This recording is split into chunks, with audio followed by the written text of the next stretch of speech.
Hello, friends. Welcome to episode 6 of School Librarians United. I am your host, Amy Herman. This podcast is dedicated to the issues and challenges school librarians face every day. As a school librarian going on 12 years now, I found myself asking the question, where is the podcast that'll help me do my job? I wanted a podcast which addressed the nuts and bolts of running a successful library program. I don't claim to have the answers, but I hope that this is a platform to share resources and exchange ideas. So whether you are a novice or a veteran school librarian, this podcast is something for you. Before we delve into today's episode, I am reminded that for at least those of us who start after Labor Day, our first month of school is over. September is behind us. Regardless of our grade level or subject matter, the first month of school, I think it is fair to say, is the most challenging month of the school year. And like classroom teachers, school librarians face additional issues which only happen during the start of the school year. If you're like me, you have been assigned to a new building with a new staff and a new library. I spend September acquainting myself with the collection and familiarizing myself with the building dynamics, and I always remember that every building is different. I am building a relationship with a new assistant who is just hired. Look for an upcoming episode on working with an assistant. Most of my students remember last year with a different librarian and that person's routines which I haven't witnessed firsthand. And many of my students are young. My young fives are mostly 4.5, and a handful of my kindergarten students don't turn 5 until October or November even. And let's not even start with the names of the students. I have approximately 650, and I'm generating 24 seating charts. Thankfully, I can do this using our school pictures, which helps me tremendously in learning everyone's names. I'm also finalizing my fall book order, which started months ago when I pressed submit on my spring order and immediately realized I had forgotten a title or 4 or 10. All the while, I remember the spring. I remember feeling competent and capable. My kids knew the routines and my expectations. I spent September not feeling very competent or capable. And my after school is booked. We have the first meeting of the year for everything. The first staff meeting, the first department meeting, the first PLC meeting, the first meeting of the year for the committees which I belong, goal setting meetings, the beginning of my evaluation process, and a somewhat daunting look ahead to all the data collection that lies ahead. And now, with October underway, I'd like to start with the issue of classroom libraries. Rivals or partners? Where do we fit in? I've wrestled with how I feel about classroom libraries. I've discovered early in my library degree program that I did not share the same teaching background as many of my classmates. Most of them were English majors, they had been English teachers or elementary teachers. And as a history major and a social studies teacher for 10 years in the high school, I didn't have the same understanding as classroom libraries as my cohort. In my high school classroom, the books I had accumulated were not intended for student use, but rather my own teaching resources.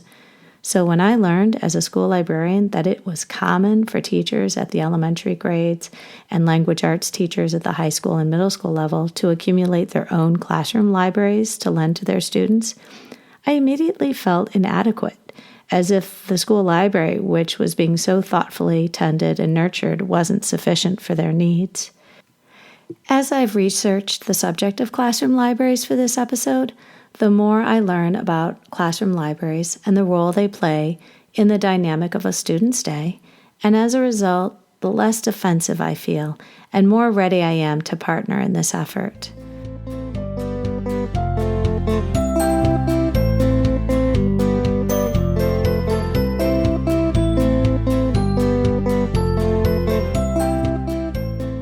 Early in the school year, I led a discussion with my students about being book rich or book poor. Students share all the places they have access to books. I can say that every time I've had this conversation, the students' conclusion has always been the same. They are book rich. They list off the books that they can find in our school library. That's easy because we just look around us. They also mention the public library branches. They have access to 3 in our neighborhood, as well as the bookshelves in their bedrooms and in their siblings' bedrooms. This is, by the way, a great place to insert in the lesson a mention of how important it is to ask permission when we're borrowing things, and to take care of the things we borrow, and to return the things we borrow. And I sometimes have to remind my students, but many kids also remember, that all their classrooms have their own libraries. There was a lot of buzz this past summer on social media regarding classroom libraries and the importance of giving students the freedom to choose. You might remember the backlash against leveled readers and accelerated reader. This is an upcoming episode in the works. Recently, Colby Sharp, a 5th grade teacher, author, and literacy advocate, posted a tour of his classroom library on YouTube. I will attach a link in the show notes. He gets lots of points from the librarian community for mentioning the value of classroom libraries in conjunction with school libraries staffed with certified librarians. In addition to demonstrating his color-coded labeling and use of bins, Colby also explained the organization by author and series and genre for fiction. His nonfiction collection was organized not by Dewey, but under topics labeled and numbered for ease of reshelving. He emphasized the merit of organizing his classroom library in the way that is best suited for the students and not necessarily for the teacher. And admittedly, school librarians have steered away from a strict adherence to the traditional fiction and nonfiction organization so as to facilitate student accessibility, and look for upcoming episodes on library organization and genreification. I also appreciated his assertion that Rome wasn't built in a day, and neither are classroom libraries.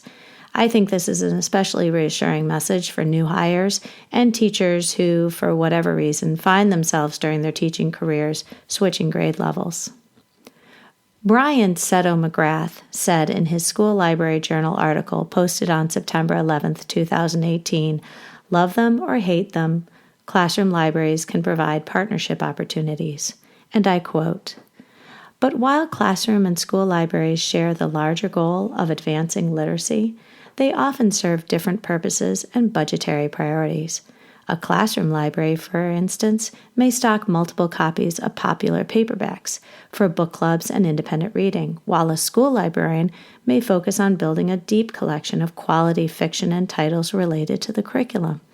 A teacher's collection may be oriented towards boosting test scores with titles featuring passages similar to what students might find on a test. A school librarian may strongly advocate for students to choose their own reading, pointing to studies that show choice fosters literacy skills. Librarians also aim to build lifelong reading habits." End quote. I would like to address this partnership aspect in my upcoming episode on collaboration.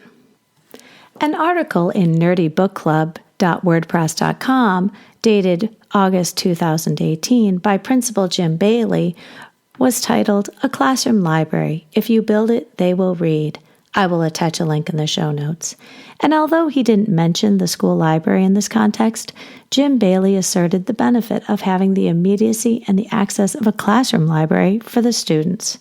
He tells of when he handed out $100 to each classroom teacher, money that he had originally budgeted for AR subscriptions so teachers could buy books for their classroom libraries.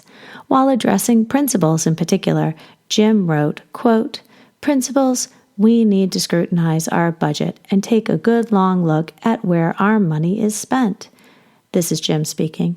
"I went through every line of my budget, asking myself, is this program or resource better at raising student achievement than putting a book in a student's hand? If the answer was no, then I found the money to support classroom libraries." End quote. He not only eliminated the $2,000 annual AR subscription, he also saved $5,000 by choosing not to purchase the workbooks to a Basil series used in their district. Jim also challenged principals to give all new teachers Donald Miller's The Book Whisperer, as a gift. Selfishly, I think to myself, an additional $2,000 to my library budget so that a librarian, myself, can make the selection that integrates with the current collection would serve the entire building. And this is the book snob in me coming out. Is this a zero-sum game? In a sense, it most definitely is. There is always competition for the allocation of scarce school funds.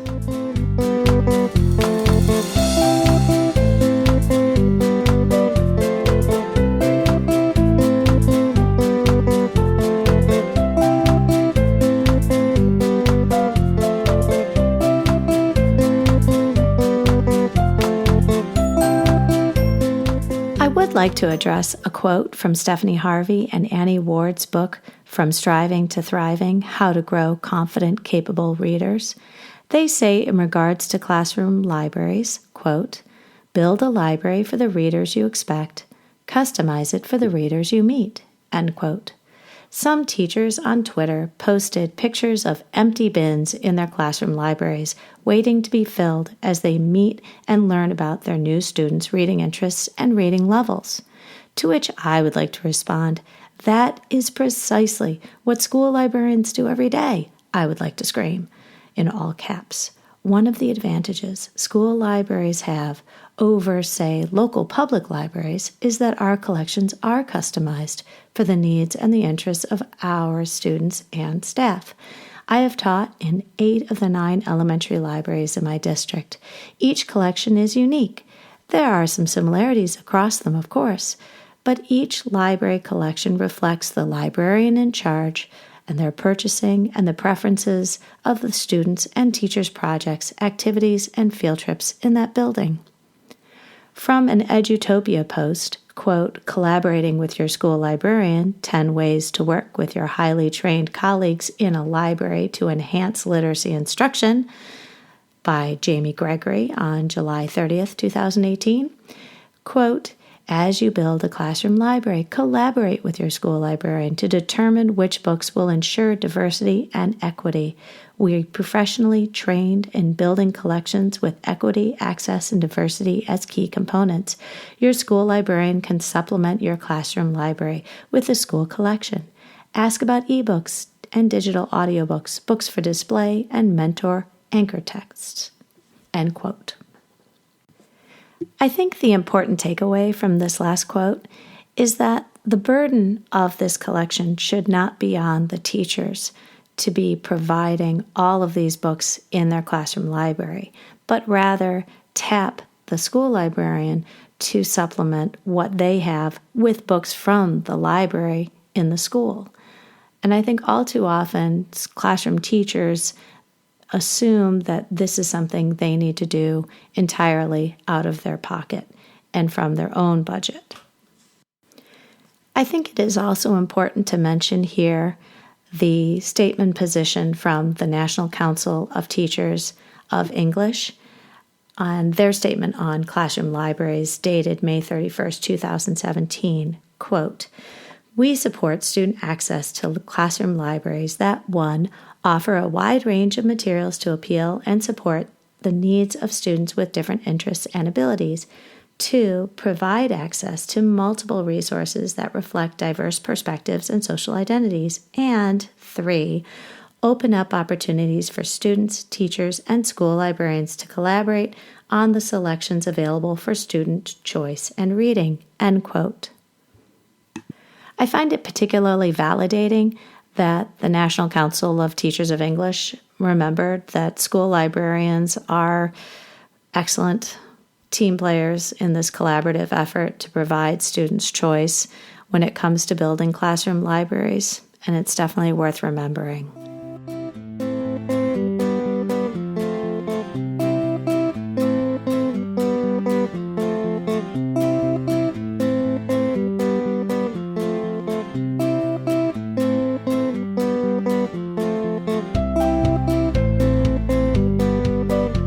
At the risk of alienating fans of Scholastic right now, I would like to include an article that Scholastic posted on August 14th, 2018, titled, the 11 essentials for an effective classroom library. These 11 must-haves is an ambitious and absolutely infuriating list. It is really just daunting that any classroom teacher reading this article would feel woefully inadequate, defeated in trying to achieve such lofty goals. But no surprise here. Scholastic is ready to make all of this possible if you click on the link at the bottom of the article directing you to their teacher store to take advantage of their 50 books for $50 sale. Now here is a list of the essentials according to Scholastic. A minimum of 750 books in good condition. In paperback, really. I invest in hardcover books for this reason. Paperbacks usually cost 2/3 of that of a hardcover and will not see 3 years if they're circulated often enough. Another suggestion is that there are 30 books per student, and that comes from the standards suggested for school libraries, by the way, and we have book budgets. The third recommendation made by Scholastic in this article was that 30% of the books in your classroom library has been published in the last 3 to 5 years, which is a very lofty goal. A fourth goal is that 5 new books per student are added to your classroom library each year. So imagine the average classroom has 25 students times 5 books. The fifth recommendation is that nonfiction books should make up approximately 50 to 70% of your classroom library. Now, I routinely check out 50-plus books to classes for their research, and the same can be true for independent reading choices. But the idea that 50% of a classroom collection would be nonfiction is nothing I've ever seen in any room I've walked into. The sixth recommendation is that at minimum 10% of your classroom library should consist of reference books. Now this is ridiculous, because we have carts of dictionaries and thesauri and encyclopedia sets, so why clutter your room with these books when they're always available to be brought down at any time from the library? The seventh recommendation is that a quarter of your classroom library consist of multicultural books. And I've got to say that I see this in the classroom libraries when I walk in. And I'm not surprised because there are a lot of teachers who make deliberate choices when purchasing books for their classroom.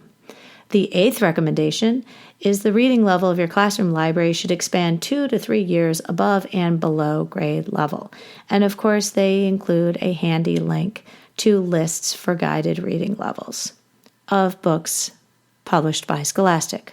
Stunner.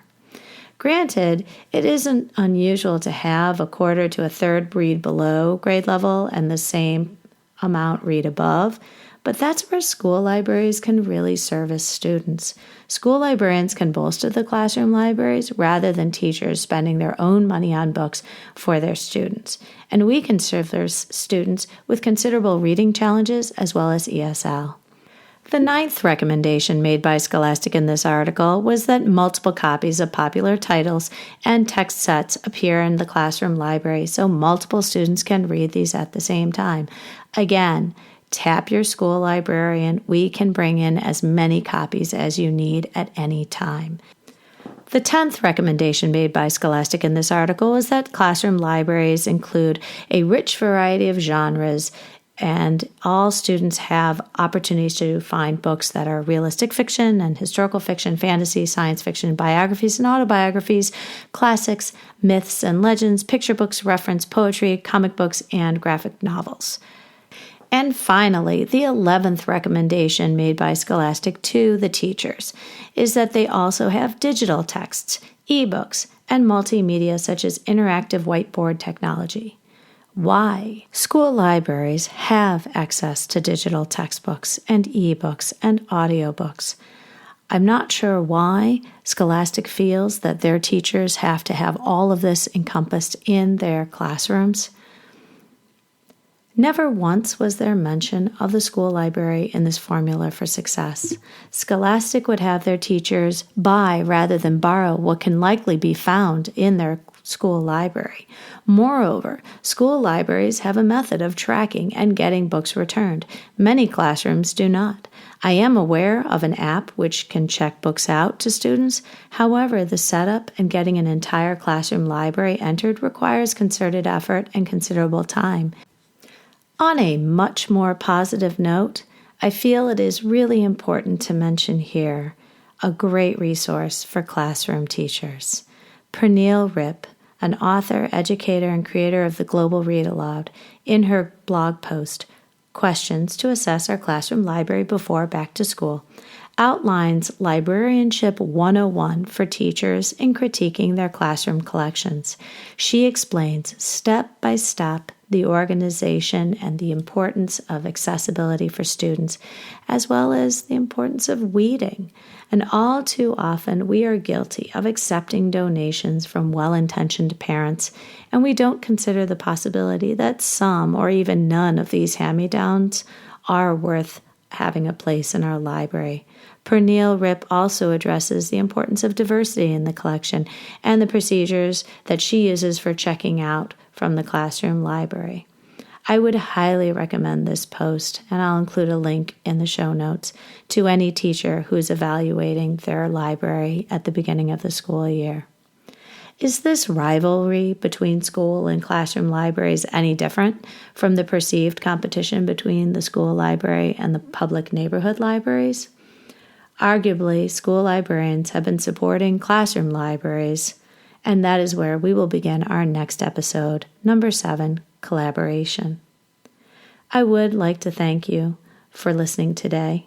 If you found this podcast helpful, please subscribe in iTunes or wherever you get your podcasts. Share this podcast link with other school librarians in your district and your PLN. Consider leaving a ratings at iTunes, as it helps other school librarians learn about this podcast. I would like to thank composer Nazar Ryback at hooksounds.com for the music you've heard today. As always, I invite your feedback and contributions. Please email me at schoollibrariansunited@gmail.com. You can also find me on Twitter. The topic of our next episode will be collaboration. I hope you will tune in.